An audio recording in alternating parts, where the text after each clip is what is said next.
Hello friends, स्वागत है आपका हमारे यूट्यूब चैनल केन अकेडमी में। हम आ चुके हैं आपके लिए टेंस की अगली क्लास को लेकर के। और पिछली क्लास में हमने जो है प्रेजेंट इंडेफिनिट टेंस को पूरी तरीके से कंप्लीट कर लिया था। आज हम प्रेजेंट कॉन्टिन्यूअस को पूरी करने की कोशिश करेंगे और प्रेजेंट परफेक्ट को भी करेंगे। तो अगर प्रेजेंट कॉन्टिन्यूअस जल्दी ही हो जाएगा तो प्रेजेंट परफेक्ट पे चलेंगे, वरना प्रेजेंट परफेक्ट को अगली वीडियो में देखेंगे। तो आइए बिना किसी देरी के अपने वीडियो को स्टार्ट करते हैं और आज हम प्रेजेंट कॉन्टिन्यूअस टेंस सीखते हैं। तो आइए देखते हैं। आज हमारा जो टेंस है वो है प्रेजेंट कॉन्टिन्यूअस टेंस। सबसे पहले आपको प्रेजेंट कॉन्टिन्यूअस टेंस के पहचान के बारे में पता होना चाहिए कि प्रेजेंट कॉन्टिन्यूअस टेंस यानी आपके वाक्य की क्रिया के अंत में रहा है, रही है और रहे हैं ये शब्द आते हैं, तो उसे हम कहते हैं present continuous tense. Present indefinite की पहचान क्या हमने सीखा था? ता है, ते है, ती है। उसका हेल्पिंग वर्ब क्या था? Do or does. लेकिन ये क्या है? रहा है, रही है, रहे हैं। और इसका हेल्पिंग वर्ब क्या होगा? Is, am, are. Is, am, are, ये है इसका हेल्पिंग वर्ब। इसका सेंटेंस बहुत ही ईजी होता है। इसके वर्ब में आईएनजी यानी हमेशा हम जो है फोर्थ फॉर्म यूज़ करते हैं वर्ब का। जैसे हम एक सेंटेंस देख लेते हैं। जैसे मान लेते हैं आपका सेंटेंस है कि राम एक किताब पढ़ रहा है। राम एक किताब पढ़ रहा है, तो इसे आप बहुत ही ईजिली बना सकते हैं। राम इज, हेल्पिंग वर्ब लगाया, वर्ब को लिखेंगे रीड, इसमें हमेशा आईएनजी का यूज़ करते हैं, तो Ram is reading a book. कुछ इस टाइप से आपको जो है प्रेजेंट कॉन्टिन्यूअस टेंस का इंग्लिश देखने को मिलेगा। तो उसमें डिफरेंट टाइप के जैसे नेगेटिव सेंटेंस है, इंट्रोगेटिव सेंटेंस है और बहुत सारी चीज़ें हैं। लेकिन हमें जो है इस चीज़ को नहीं जानना। हमें प्रेजेंट कॉन्टिन्यूअस टेंस से रिलेटेड जो रूल्स हैं, कहाँ ये यूज़ होता है, कैसे यूज़ होता है, इन सारी चीज़ों को सीखना है। तो आइए हम अपने रूल्स पे चलते हैं। तो जो सबसे पहले चीज़ आता है प्रेजेंट कॉन्टिन्यूअस टेंस के बारे में, वो क्या आता है? अगर प्रेजेंट कॉन्टिन्यूअस टेंस कभी भी अपने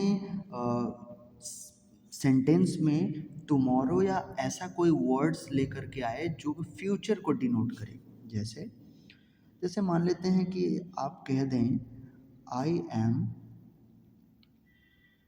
going to this cinema. I am going to cinema tomorrow. आपने एक सेंटेंस ये कहा और आपने एक और सेंटेंस कहा I am going to the cinema. आपने ये सेंटेंस कहा, तो आप दोनों सेंटेंस में एक डिफरेंस देखेंगे कि एक में टुमारो का यूज़ है और एक में टुमारो का यूज़ नहीं है। तो टुमारो का यूज़ तो हमेशा फ्यूचर टेंस में किया जाता है, लेकिन यहाँ पर प्रेजेंट कॉन्टिन्यूअस टेंस में टुमारो का यूज़ कर दिया है, तो यहाँ पे गलत नहीं है। जब भी आप प्रेजेंट कॉन्टिन्यूअस टेंस में टुमारो, आप यहाँ ध्यान देंगे, tomorrow, next month, next week, इस तरीके से कोई भी वर्ड देखें जो कि भविष्य में होने वाले काम को डिनोट करता है, तो वह सेंटेंस को बिल्कुल डेफिनेट बना देता है। मतलब जो पहला वाला हमारा सेंटेंस है, I am going to the cinema tomorrow, मतलब ये जो काम है ये आने वाले टाइम में यानी फ्यूचर में यानी कल, ये अवश्य डेफिनेटली पूरा होगा। ये डेफिनेट वर्क है। ये कैसा वर्क है? यहाँ पे आप लिख देंगे, ये डेफिनेट है, ये डेफिनेट एक्शन है, माने ये काम बिल्कुल निश्चित रूप से होगा। लेकिन ये वाला I am going to cinema, ये उतना डेफिनेट नहीं है, ये डेफिनेट नहीं है। तो पहला रूल आपको क्या पता चलता है कि यदि आप प्रेजेंट कॉन्टिन्यूस टेंस में कोई भी फ्यूचर डिनोटिंग वर्ड्स को देखेंगे तो आप समझ जाएंगे कि उसके काम को क्या किया गया है, बिल्कुल डेफिनेटली बताया गया है या डेफिनेट रूप से उसे प्रदर्शित किया गया है। तो ये है हमारा पहला पहला रूल्स। दूसरा रूल हमारा क्या कहता है, रूल नंबर 2 हमारा कहता है कि जैसे हमारे पास कई सारे वर्ब होते हैं, जैसे अगर परसेप्शन के वर्ब को देखा जाए, परसेप्शन परसेप्शन यानी कि किसी चीज़ को भांप लेना, उसे रीड कर लेना, उसे समझ लेना। तो परसेप्शन का जो वर्ड है वो क्या क्या लिख सकते हैं हम, जैसे स्मेल, यानी हम अपने नाक का इस्तेमाल करते हैं सूंघने के लिए, देखने के लिए आँखों का इस्तेमाल होता है, स्वाद लेने के लिए आप जीभ का इस्तेमाल करते हैं, और जैसे सुनने के लिए आप कानों का इस्तेमाल करते हैं, हियर। तो ये सारे जो वर्ड्स हैं वो क्या हैं, परसेप्शन के वर्ड हैं। उसके बाद कुछ आपके वर्ड आते हैं थिंकिंग प्रोसेस के, जैसे थिंकिंग प्रोसेस के जो वर्ड आ गए आप जानते हैं, नो, जानना, ये कुछ थिंकिंग प्रोसेस का वर्ड है। मीन, मतलब हो जाना, निकालना, ये है। और थिंक, खुद, ये जो 3 वर्ड आपने देखा ये थिंकिंग प्रोसेस के वर्ड थे। कुछ ऐसे भी वर्ड होते हैं जो पोजेशन यानी अधिकार को दिखाने वाले वर्ड होते हैं। उसमें आप जैसे लिख सकते हैं, आप ओन लिख सकते हैं, हैव लिख सकते हैं और बिलोंग लिखते हैं। ये सारे वर्ड्स को लिख सकते हैं। तो ये जो वर्ड होते हैं, कुछ और वर्ड आपको ध्यान रखना है, जैसे कि लुक हो गया, आपको सेम याद रखना है, प्रतीत होना जिसका मतलब होता है, अपीयर माने प्रकट होना यानी दिखाई देना होता है, और एक है रिजेंबल माने एक समान दिखाई देना।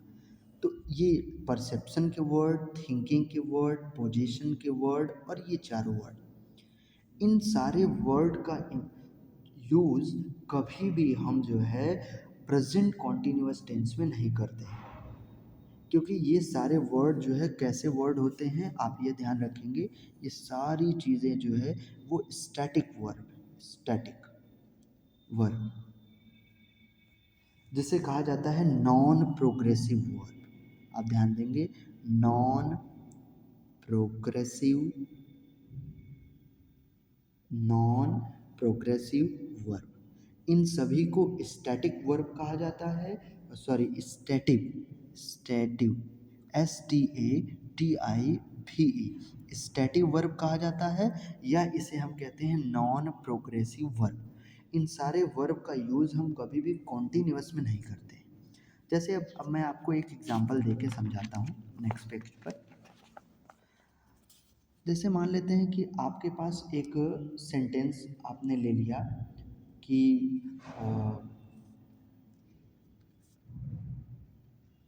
ही ओन्स ए कार, उसने एक गाड़ी को क्या किया, लिया, अपने पास रखा। अब अगर आप सेंटेंस को बोलना चाहें कि he is owning a car, अगर आप इसको इस तरीके से बोलना चाहें, ओनिंग ए कार,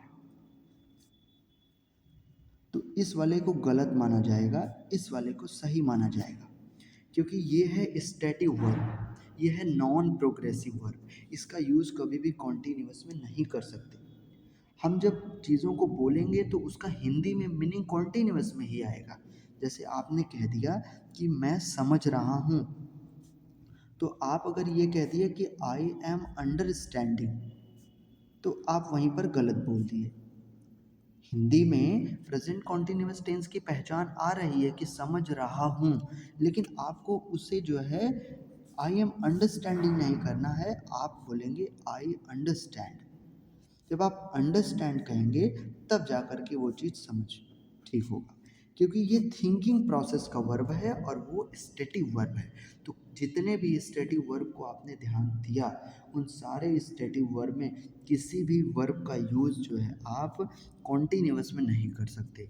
हमेशा उसको प्रेजेंट में यूज़ करेंगे, इंडेफिनिट में करेंगे, कॉन्टिन्यूअस में उसे नहीं कर सकते। अगर आप कॉन्टिन्यूअस में करेंगे तो वो चीज़ें गलत हो जाएगी।